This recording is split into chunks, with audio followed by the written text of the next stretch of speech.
공천 실무를 담당하고 있는 이철규, 배 침몰시킬 승객은 승선 못해라고 얘기를 했습니다. 네, 지금 이 사무총장이죠. 이철규 사무총장 공천 실무를 맡고 있는데 당과 다른 목소리에서 경고를 한 건데 구체적으로 이철규 사무총장 뭐라고 얘기를 했는지 좀 자세히 볼까요? 네, 어제 의원총회에서 비공개로 기자들이 다 나갔을 때 의원들만 남았을 때 한 얘기입니다. 함께 항해하는데 멀쩡한 배에서 노를 거꾸로 젓고 구멍이나 내는 승객은 승선할 수 없다라고 얘기를 했습니다. 그러면서 일반론적인 얘기다라고 이 의총이 끝난 뒤에 기자들이 그게 무슨 의미입니까? 물었더니 일반론적인 얘기입니다. 언행을 조심하자. 뭐 이런 걸 좀 함축한 의미가 담겨 있습니다. 라고 얘기를 했거든요. 네. 지금 이철규 의원의 얘기, 박진호 위원님. 멀쩡한 배 놓고 이 노를 거꾸로 젓고 구멍 내는 승객은 승선할 수 없다. 이 결국 총선이란 배에 승선이란 공천을 줄 수 없다라는 걸로 해석을 의원들은 일부 했더라고요. 얘기를 해보니까. 동의하십니까? 저는 뭐 상당 부분 동의합니다. 그 이유가 저들이 이제 지금까지의 선거를 봤을 때 이 선거 판세가 어떤 특정 정치인의 어떻게 보면 구설수 하나로 잘못된 정치적 메시지 하나로 선거판이 요동치는 경우가 뭐 빈번하게 있었고요. 그렇죠. 또 저희들이 이제 윤석열 정부가 지금 집권 2년차를 맞이하고 있는 시점에서 저는 작년보다도 올해 같은 경우에는 국정감사가 매우 중요하다 생각합니다. 그래서 아직도 우리 당 같은 경우에는 국민의힘 같은 경우에는 이제 그 14년 그 총선을 위한 공천 룰에 대해서 본격적인 논의도 진행되지 않은 상황에서 일부 정치인들이 본인들의 공천 명분을 쌓기 위해서 군불지피기식 정치를 하는 것은 당을 위해서도 좋지 않고 본인들이 나중에 공천 경쟁에서 승리하는데도 결코 좋지 않을 것이라고 저는 판단됩니다. 근데 그렇다면 이렇게 질문을 드려볼게요. 이준석 전 대표는 배에 구멍 내는 승객입니까? 아닙니까? 낼지 안 낼지는 모르지만 지금까지의 모습을 봤을 때는 저는 이준석 대표가 그 우리 보수 정당의 당 대표로 선출됐을 때만 하더라도 뭐 어떻게 보면은 참 미래가 촉망받는 정치인이었고 지금도 저는 마찬가지라고 생각합니다. 그렇지만 본인이 정치적으로 더 성장하기 위해서는 보다 좀 성숙되고 좀 신중한 그 정치인의 모습을 보여야 할 것이고 또 뭐 김종인 그 전 비대위원장도 얼마 전에 이제 언급했는데요. 공개적으로 그 이준석 그 전 대표가 정치를 계속 이어나가기 위해서는 이제 내년 총선이 매우 중요한 기회일 것이고 무엇보다도 본인이 가장 잘 알 것이라고 생각됩니다. 그런 부분에 있어서는 좀 보다 성숙되고 좀 신중한 그 정치적 모습을 보여주는 것이 본인을 위해서도 지금 현재 상황에서는 가장 좋은 정치적 선택이 아닐까라고 생각합니다. 약간 애매하게 지금 말씀을 주셨어요. 아직 구멍은 안 냈다. 하지만 성숙한 태도가 필요하다. 여전히. 아까 최 변호사님 말씀하신 것처럼 본인하기 나름이다라는 것과 약간 일맥상통하는 그런 느낌인데 본격적으로 질문을 좀 드리겠습니다. 앞에 OX 팻말이 있죠? 이준석 전 대표 공천 받는다. 하나, 둘, 셋.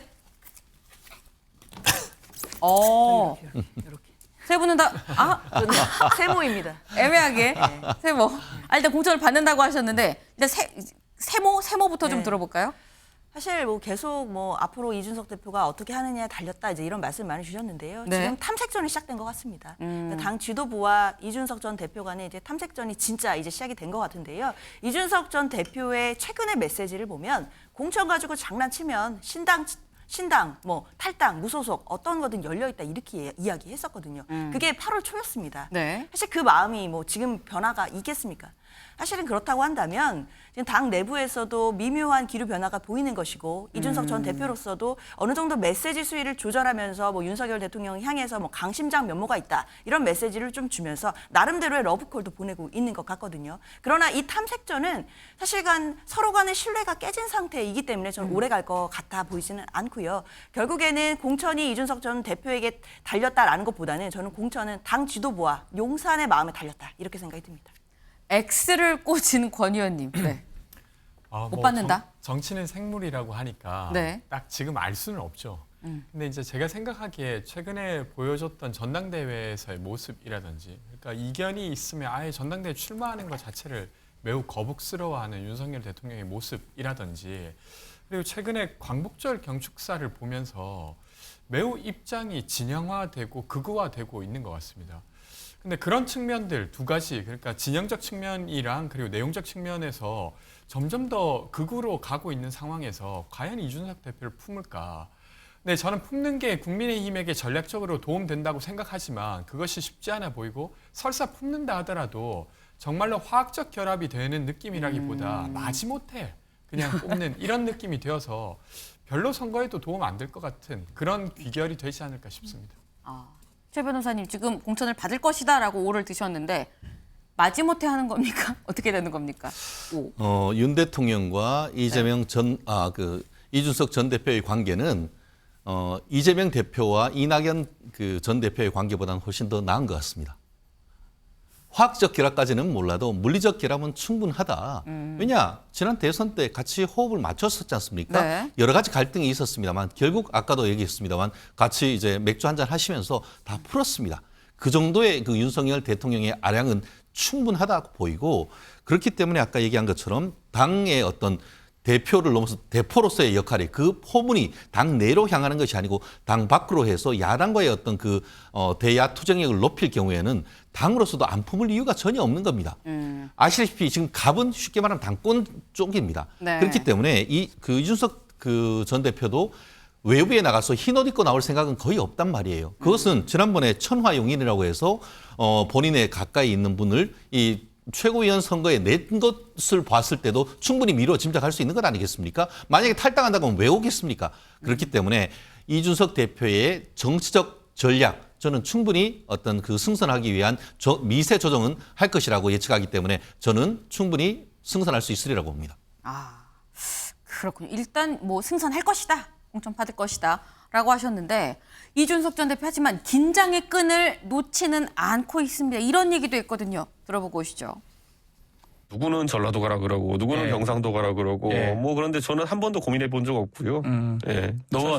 노원에 지금 병. 계속 준비하는 거고 다만 예. 제가 계속 얘기하는 거는 공천 관련해서 장난을 치면은 예, 그럼 제가 가만히 있으면서 당할 이유는 없다.